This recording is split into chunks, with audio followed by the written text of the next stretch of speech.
So this project was funded through Great Lakes Consortium for Petascale computing, and mostly done at this facility, and a little bit simulations and data analysis were done at University of Notre Dame computing facility. So given the title, I just want to address a few things on that. That, for example, why did we choose the Midwest region for doing those high-resolution simulations?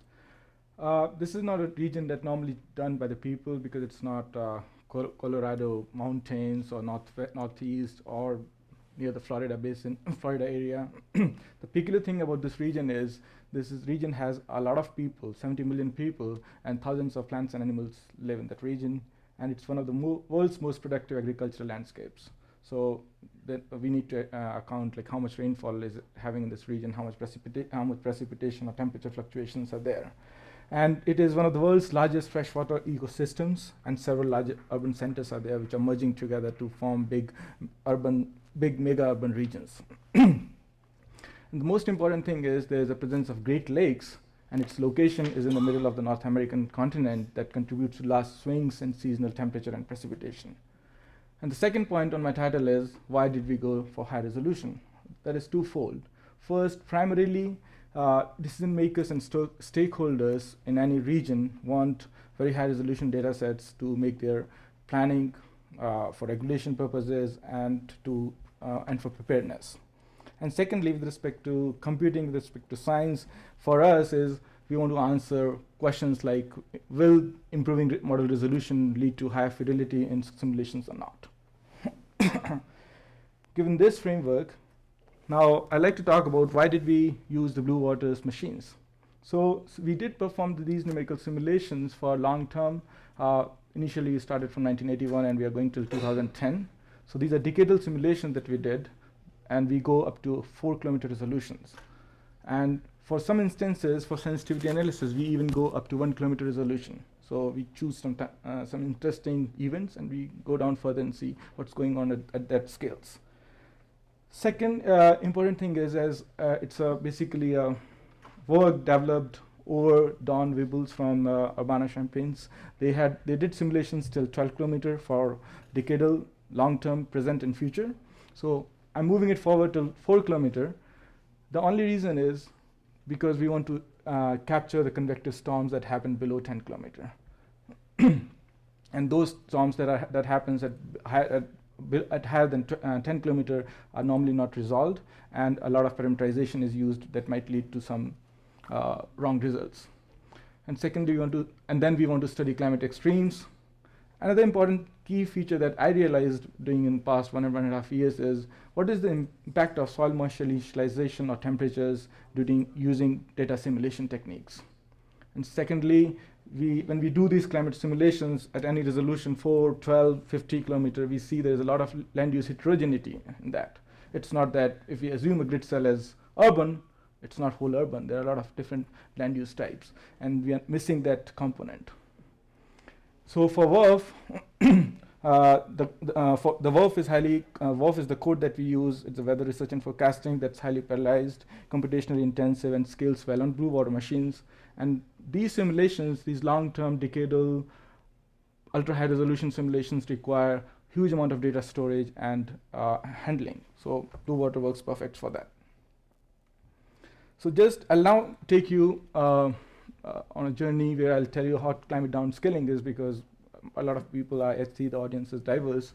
So basically, it's a technique to use fine-scale, regional, mesoscale modeling, for example, WRF, which produces detailed regional atmospheric data set that is constrained by large-scale boundary conditions. And this is a dynamical model. So it is not statistical, where you do some simple regressions and find out what's the and make the resolution really fine, and then look at the data sets. So here as a previous speaker told, here we solve the Navier-Stokes equations dynamically, completely with using curless force and everything. So just to give an example, this is the PRISM. This is taken from the PRISM website, and here it's Arizona, and the domain is 100 by 100 kilometer approximately, and this is the precipitation. If anybody is looking at they can see there's some kind of structure, but I don't get anything out of that. So, but if we downscale it further, we start getting some pattern, but actually the expected precipitation pattern is that following which planners and managers need to make some decisions. Going back further, if we look at general circulation model, our community has done a great job in increasing both the model resolution and both respect to science. For example, from 1980s to 2014 or 15, now assessment report 5 is almost there. So England and Iceland, which were not seen in those models, now at least we have some great points for that. Similarly, with respect to physics, there are a lot of improvements. We have a lot of physics in AR4, AR5. AR5 is the latest one, where we include chemistry, a lot of land surface improvements in physics, where we account for small lakes, hydrology, and the end of the ecosystems. So weather research forecasting is the model that I use. The equations are fully compressible, non-hydrostatic. Vertical coordinate is the terrain following, and pressure coordinate system. So horizontal grids are Avakara C grids. Time integration, we use Rangakota third order, and spatial discretization, we go from second to sixth order advection schemes. Initial conditions, we use 3D real data sets, that's global or any other regional bigger coarse model. And as I told, we use full Cordérès term in this model. Prognostics are standard U, V, W, TKE, and scalars like wind, like precipitation and snowfall. And we can map on the sphere because Earth is sphere, and depending on the application, we can choose the mapping projection. The nesting levels can be are in the integer levels and can be chosen as required. Okay, so our previous speaker was talking about really small scale tornadoes kind of events. Don was talking about mesoscale events around 20 kilometer, but on a continental conus scale. So there has been a lot of improvements from global to mesoscale that for which the times life of the events also vary. But my aim is how can we go further from those 10 to 15 kilometer to down below 1 kilometer scales, where we see a lot of interactions. So as an example of my work, I'm going to give you simple infrared video camera images of one of the urban problems that we face is the urban heat island. So this is the Phoenix, and I did my PhD at ASU, so we have the infrared image from there, and Chicago, where we live close by at Notre Dame. So we see this is the infrared image, and mostly we don't care how much heat island are we generating, how much buildings are emitting. So if you see here, the buildings emit a lot, and if we can't account those kind of small scale processes, then we are not doing a good job with respect to doing climate simulations. This is one example with respect to temperatures as a heat island.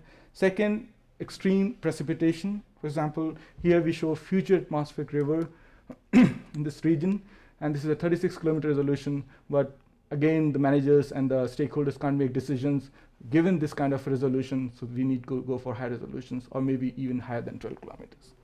So this brings to the work I have done. So we use the 12 kilometer model output from Argonne National Laboratory for the 1980 to 2010, and we are going to use for future. And then we downscale it further, the 12 kilometer region to 4 kilometer for the Great Lakes region. So we use the WRF 3.31, and for initial and boundary condition, we use rain analysis 2, and for sea surface temperatures, we use CFSR data sets. And nesting is in step of 3 because we are going from 12 to 4 kilometers. So right now I'm going to show results from only one decade, 1991 to 2000. So if we compare, for example, NARCAP, is a lot easily available data set that's at 50 kilometer resolution, and a lot of researchers use that, and compare with PRISM. PRISM is the observational statistically gridded data sets at around 4 kilometer. So we see that that data set is doing a good job on the West Coast, but not a good job at other sites. And this is the correlation. Whereas if we use PRISM and use NRCM, the 12 kilometer model that Don was talking about yesterday, it does a pretty good job, but still we feel that it is not sufficient if we want to zoom down to a specific region. Let's look at the observations. So here I'm showing global historical climatological network data sets. They are daily. And the tricky part is those station data sets are sparse, and there is, as of today, I don't see any gridded data set that is available for US at a really high resolution, primarily because we don't have that many stations. And if we want to do these climate studies, we need something to compare against, rather than just doing simulation and making simulation comparisons with different models. So this is one of the steps that we had done. We had tried from 1980 to 2010, 2014, did the gridding of these data sets for the whole US. And this is the regions of our interest. So I'm dividing these plots based on climatology for those 1991 decade. This is the warm season, April to September, and this is the cold season.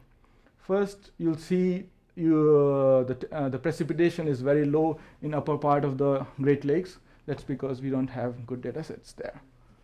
So at least we can think that this climatology is good enough in the lower part of the lake, or lower part of the Great Lakes, and especially within the US. And here in the bottom plots, I show the interannual variability, and we find the interannual variability is really good during the cold season, but not that it's okay in the warm season. And these data sets were bias corrected, because if you think a rain gauge measuring rain, and if there is a wind, when there is a strong wind, you will see that it doesn't capture the whole thing. So we use the wind log profile and do some bias correction to get some realistic data sets. Let's look at one of the data sets, NAR. A lot of people use NAR data sets. I have used a lot. But when I went and plotted all these things, I saw that NAR does a really poor job in capturing climatology in winters, because the snowfall that NAR produces is really low. So it's a cautionary tale story that and the interannual variability for the NAR both in warm season and cold season is poor. So if you want to use any data sets that is available freely on any server, so we need to first examine whether it's good or not. So we downscale 12 kilometer data sets to 4 kilometer, and then I'm regrading 12 to 4 so that I can make an even comparison. So this is again the climatology for the warm season, cold season, and this is the downscale 4 kilometer resolution. The first and the very good thing that we see is we are capturing the lake effect snow that was absent in NAR totally, and could not be captured in observations because we don't have that many observations. So this is one of the plus things of these data sets. Here is just the climatology I'm showing. We'll talk about this hotspot after like a couple of slides. So why is there a big difference between the amplitude of these hotspots in warm season between these two resolutions? And we also did a good job in comparing the interannual variability, and these plots are quite similar, especially in the lower part of the domain where we don't have good observation if we compare to observations in the previous slide. So let's talk about the hotspot. So 12 kilometer resolution, anything below how should I say, above anything about 10 kilometer, it is a general trend that we use convective parameterization. So we artificially assume how much precipitation is going to make because of local convection. So we see that there's a huge hotspot here, and also in this domain because of that. But if we go below 10 kilometer and we are pretty low at 4 kilometer, we don't need a convective precipitation parameterization, because our grid cells they explicitly resolve those precipitations. So the precipitation amounts decrease. So this is something which is interesting for stakeholders and managers to make decisions. That is it, these things, how valid are these things? So if we look at, for example, dry days, we would have assumed that there are a lot less dry days from 12 kilometer, but the number of dry days actually are lower in comparison to the coarser domain because we removed the artificial convection that was happening there. So WRF simulations did a really good job in capturing the near surface temperatures. This is the observed maximum temperatures daily climatology, and this is the simulated. So we do a good job And again, this is observed minimum temperatures and the simulated minimum temperatures. Just don't look at the above here, because we have poor observations. So these are long-term studies. These are the ways we look at decadal or extreme events. And these simulation and the work is undergoing, and we are still looking at detailed statistical analysis. Now I'm going to show you, if we go further down below 4 kilometers, for example, at 1 kilometer, and we want to look at those sensitivity, especially, for example, in urban areas, how can we do that and how can we make improvements? For this, we set up a different domain. We use 27931 nesting, and we were interested in looking at this region, Chicago metropolitan area region. So what we saw is, if we just use any global or regional data sets, and here we use NAR data set, this is the soil moisture that looks that the model gets. And for example, this is the soil temperature. Anybody who is not an atmospheric person or in any other field can say this is completely wrong. So it's like if you put garbage in the model, you get garbage out, and you start tuning and tweaking the model just so that you can get the good model output. Rather than doing that, we need to improve the initial conditions or the boundary conditions. So what we did is we used high resolution land data simulation, and we ran this whole model for 1 complete year before this initial date when we started the simulation, and this is what we got. This is the soil moisture, and this this looks good. Here, this is Chicago right here, and over Chicago it's mostly urbanized, so we have low soil moisture, and surrounding areas we have high soil moisture because it's agricultural land. Similarly, soil temperatures, it's high over urban areas and low over agricultural areas. So after doing this sensitivity analysis, we thought, okay, let's run simulations, and we found that there's a huge difference. Especially, let's look at the nighttime. So artificial heating a lot if we don't use it as simulation. And these are the difference plots. And the vectors are the 10 meter surface winds. This is daytime, nighttime. So you can see during the daytime lake effect winds, lake breeze. Lake breeze happening during the daytime. So another area that needs really focus is if we look at subgrid scale and cover variability. So in real world, there are multiple land users within domain that I told earlier. So, but that's how the models have been running. So if you use the default WRF NOAA land surface scheme, and assuming there's 60% is the 60% is the grassland, the model assumes everything is grassland. So, but if we use a mosaic approach where we just say, okay, use the percentage of each land use, and realize that okay, 30% is urban, 60% is grassland, 10% is forest, and we account for each and every land use, heat fluxes, temperatures, moisture, then we can figure it out. Okay, now the predictions will be more accurate. So another example. So this is MODIS 30 seconds. 30 seconds is around 800 meter resolution in this area. So you'll see in a 1 kilometer grid domain, you might have 1 or at most 2 types of land use. Whereas if you use NLCD data sets, there might be 7 or 8 types of land use. Over the Chicago core urban area, there are few land use because it's mostly urbanized, and especially the difference lies in the suburban area. So there are multiple type of land uses. And a lot of researchers I've seen using NLCD data set, but just running at 1 kilometer or 4 kilometer, and I think it doesn't make a big difference. If you're using NLCD, this is what land use you're getting, and you're using the most prominent land use. And if you look just at the urban part of the urban grid, so assuming 60% of the grid is urban, so a grid has 60% is urban, 40% is rural. So this is the urban part of the urban grid, a rural part of the rural grid. So urban part, the rural part has got different temperature signature. So we need to add and account on all those details as well. So we did some simulations using this method, the default dominant approach, and using the mosaic approach. This is the mosaic, nighttime, daytime, and this is dominant nighttime, daytime, and these are the difference plots. We can easily see that let's look at the difference plots.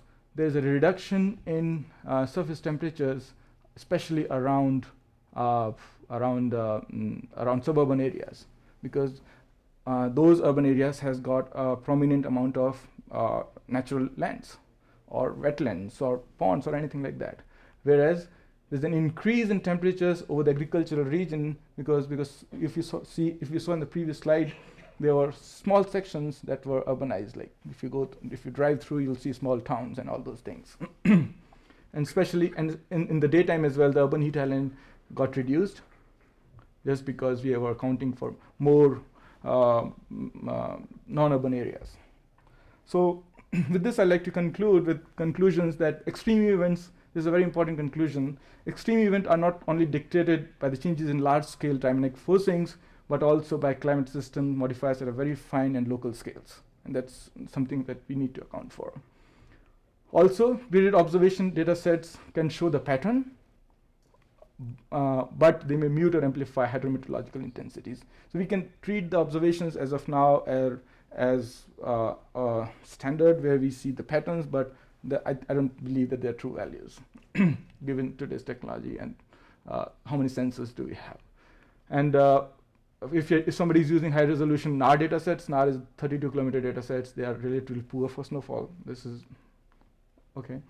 And we need to use land data simulation if we want to go and study really high resolution climate studies over urban areas.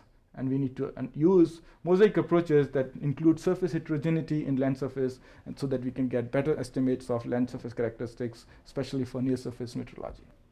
And my future work is, one of the articles is in GEMS Press, another is in Review, and for long-term climate extremes, we are preparing the article, and we'll plan to submit late summer. And we also want to do some future climate simulations from 2040 to 55 now, given after setting up the model in the past, so that we know what to use, what not to use for RCP 4.5, medium radiative forcing, and highest radiative forcing of 8.5 for 45 to 55 and 2085 to 95. With this, and thank you, and especially to Great Lakes Consortium for Petascale Computation, GLCPC for the award, and I was working with Mike Sarkar, setting up the model, and then CISA. Thank you. Questions? Okay. How do you handle the lake? Is there a special set of boundary conditions? Do you have to handle the yes, yes.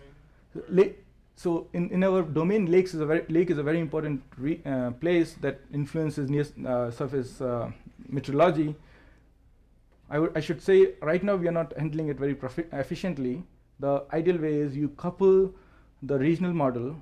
Somebody talked about coupling a few talks back with a hydrodynamic lake model. That way you can have the flux transfer easily. But right now we are just using sea surface temperatures to drive the model.